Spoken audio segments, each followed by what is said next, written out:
Hi, this is Ms. Hammonds. This video is for Chapter 4 for Bio 2113 AP1. Please ensure that you have the Part A notes, the living fabric, I'm sorry, it's the wrong one, tissues, Part A, in order to follow along in this presentation. So tissues are groups of cells that are similar in structure and perform a common or related function. There are four primary tissue types. In Part A, we're only going to focus on the first type, which is epithelials. Epithelial tissues are in areas where they provide covering. Connective tissues are in areas of binding and support. Muscle tissues are associated with movement, and nervous tissue are associated with control. In this image, it shows you some of the types of epithelial tissues. We have ciliated columnar, just columnar epithelium, cuboidal, and squamous. Developmental aspects of tissues. After conception, there are three primary germ cells that all tissues are derived from. They are ectoderm, mesoderm, and endoderm. Ectoderm is responsible for the production of nervous tissue. Mesoderm produces both muscle and connective tissues. Endoderm produces epithelial tissue. And then all three types of tissue can be derived from, I think it was connective tissue. All three germ layers from epithelium tissues. All right, so epithelial tissues is a sheet of cells that covers a body surface or lines a body cavity. There are two types of coverings. The first is covering and lining epithelium. This forms the outer layer of the skin, dips into the lines and the openings of cavities such as your genitalia tract, digestive tract, and respiratory systems. It also covers the walls and organs of the closed ventral body cavities. The other types of tissue would be glandular epithelium that makes the glands of the body. So what are some functions of epithelial tissue? Primarily, the first bullet is protection. It covers all exposed body surfaces and lines all body cavities. But depending on the type of epithelial tissue that is present, its primary role could be absorption, filtration, excretion, or a combination of. Secretion forms the endocrine and exocrine glands, and then it's also present in sensory receptors. So some specialized characteristics of epithelial tissue. First is polarity. All epithelial tissues have two surfaces. They have an apical surface, which is the free surface that is exposed to the body's exterior, or it is exposed to the cavity of the internal organ that is covering. Then it also has a basal surface, which is the lower surface that is usually attached to the body or some other structure, possibly some connective tissue. Under the basal surface is the basal lamina that acts as a filter for molecules diffusing from the epithelium from the connective tissues that are located below it. Epithelial tissues always have specialized contacts. In Chapter 3, we talked about different types of junctions. Epithelial cells fit together by tight junctions and desmosome sheets. Again, tight junctions are watertight seals that prevent and regulate transportation of different membranes, ions, and molecules. They create a barrier for large molecules, and it helps maintain the polarity and the osmotic balance of the cell. Desmosomes are similar in that they are tight but they form a link or connection between neighboring cells. They also support the cytoskeleton and intermediate filaments. Um, Epithelial tissues are supported by connective tissue. So we talked about the two layers, the apical layer and the basal layer. So deep to the basal lamina is a layer of collagen fibers, usually referred to as reticular lamina. This is part of the underlying connective tissue, and there are two laminas that form the basement membrane of epithelial tissues. And then here, so this would be a squamous type of cell. This darker pink is the basement membrane. The line that's kind of depicted would be where the reticular lamina is. And then here we have a stratified epithelial tissue, and then the reticular layer is also, you kind of see the line, which would be the basement membrane, and then the reticular layer. So epithelial tissues are avascular but innervated. So avascular in that there are no blood vessels located within epithelial tissues, but they are innervated with nerve fibers. They are usually in areas where they have the capacity to regenerate. As long as an epithelial cell receives adequate nutrition, they can replace any lost cells that may be lost by cell division or abrasion. All right, so next with the classification of epithelial tissues. All epithelial tissues will have two names. The first part of the name indicates how many layers or how many cells are present.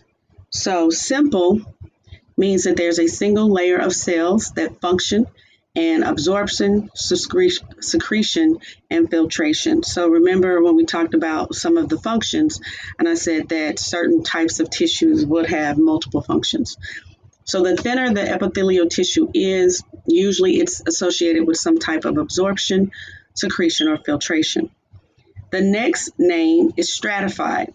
Stratified means that there are two or more layers of cells and that they function in a more protective role where there's usually a lot of abrasion. The second part of the name is an indication of the shape of the cell type. So the first part was the number of cells. Second part of the name is the cell's shape. So squamous would be flat or single layer, one layer. Cuboidal has a cubed shape, and columnar is a elongated or column shaped, as you can see indicated here. The nucleus usually has a similar shape to the cell shape.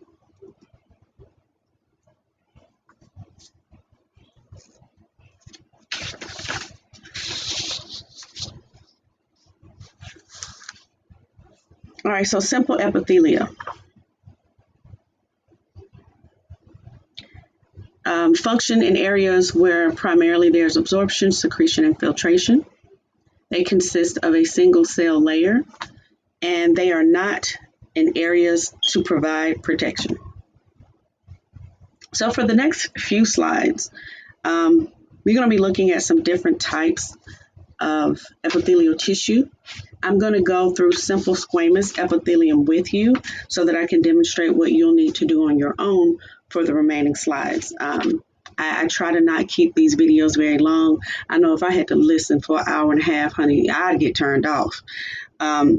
So on your guided notes, I believe it's number 9 as far as the numbered items that you're following along with. You have simple squamous epithelium, and then it's categorized or separated by the description, the function, and location. Your test will ask you some specific information on types of epithelial cells. As we said several times in this presentation, that simple epithelial cells do not provide protection. They allow for absorption, filtration, and they're on the outer coverings of some of the organs. So for description, Um, the descriptions are kind of lengthy, so feel free to paraphrase. I have single layer of flattened cells with a disc-shaped nuclei. You can also note that it's the simplest type of epithelial. Locations. Where are some places in the body that it will be found? Well, the glomeruli of the kidney, air sacs of lungs, linings of heart, blood vessels, and lymphatic vessels.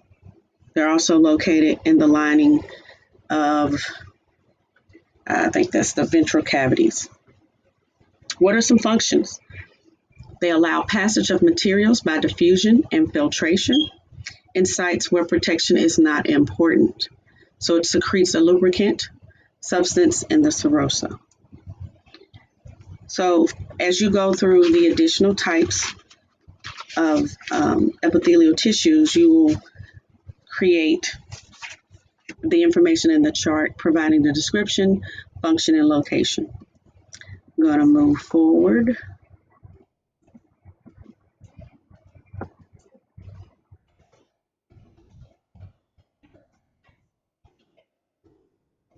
So we are at glandular epithelia. Remember, we had two types. The first was covering and lining. The second type was glandular. So glandular will be found, I believe, number 18 in your guided notes. A gland consists of one or more cells that make up and secrete a particular product called secretions.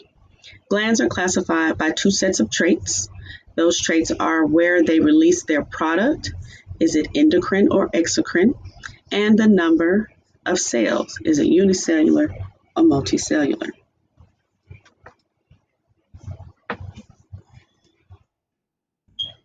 So for your number 18, you did have a description classified by cell number, and I went through that on this particular slide. So types of glands. Endocrine glands are ductless. What that means is that they produce their hormones in which the secretions will appear in an extracellular space. They can enter into the bloodstream or they can be transported to a target organ. Hormones can cause these target organs to respond in a specific way. That's endocrine, ductless. So whatever substance is produced, it will just be within that area, such as hormones, which can enter into the bloodstream. Exocrine have ducts and they excrete their products onto the surfaces of the body or into body cavities.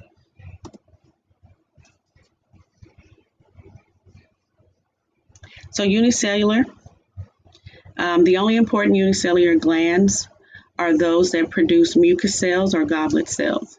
They're found in the epithelial linings of the intestines and in your respiratory tracts. As we go into our histology in lab, you'll actually get to see some really good views of goblet cells. All produce a mucin, which dissolves in water and forms mucus, which is a slimy, protective, lubricating coat. So here we have the structure of a goblet cell. You have your microvilli, your secretory vesicles, which have the mucin that we just discussed. This particular structure has a Golgi apparatus, does have rough ER and a nucleus. Exocrine glands are usually multicellular. Exocrine glands are many-celled glands with two parts. They have an epithelium-derived duct and a secretory unit consisting of the cells that are going to be secreted. The secretory unit is supported by connective tissue, which supplies the blood vessels and nerve fibers for that particular gland. As we mentioned, that they will be classified as either unicellular or multicellular. Multicellular glands are categorized by the structure and the type of secretion. Structure would be simple glands, unbranched ducts, or compound glands, which are branched. They can be tubular, alveolar, or tubulo-alveolar. Here are some of what some of these structures look like. Here you have a single gland, and then you have a simple branch or tubular This one has also a simple branch, but there are two. And then we have multiple branches or compounds. So what are some of the types of secretions that the glands produce? There are three types: merocrine, holocrine, or apocrine. Merocrine is the most frequent type of secretion that occurs. Its products are secreted by exocytosis. Holocrine accumulate their products and then will rupture. And then apocrine accumulates its products within also, but only towards an apex. Apocrine is similar to what you refer to as acne. So modes of secretion. So merocrine, again, is the most common type, secretes by exocytosis. Some examples would be the pancreas, your sweat, and salivary glands. Can I get that out? Holocrine products are secreted by rupture of glands. An example would be your sebaceous oil glands, which usually are responsible for or associated with acne. And because some of the connective tissue will be associated with different types of epithelial cells, we'll briefly look at connective tissue. So it is the most abundant and most widely distributed tissue within the body. Oh shoot, this is part B. Let me go back. So for part A, this is where we end as we talk about modes of secretion. At the end, I provided you with some questions on previously discussed information throughout this presentation. So for question 1, put the following steps in the correct sequence for preparing specimen for microscopy. I want to say that's going to come up in chapter 5, and I just happened to put the question here. But your correct answer should have been B like Bobby, fixed, sectioned, and stained. Question 2, which of the following relationships between a tissue and its general function is not correct? And that is the epithelial digestion. Remember, epithelial tissues are coverings. Number 3, an area in the body that is exposed to the external environment would be composed of which of the following tissue types? And you should have selected A, epithelial tissues. And then finally, which of the following specialized terms reflects the epithelial tissue found lining the inside of blood and vessels? And you should have selected B like Bobby, endothelium. All right, that is the end of this presentation for Chapter 4, Part A.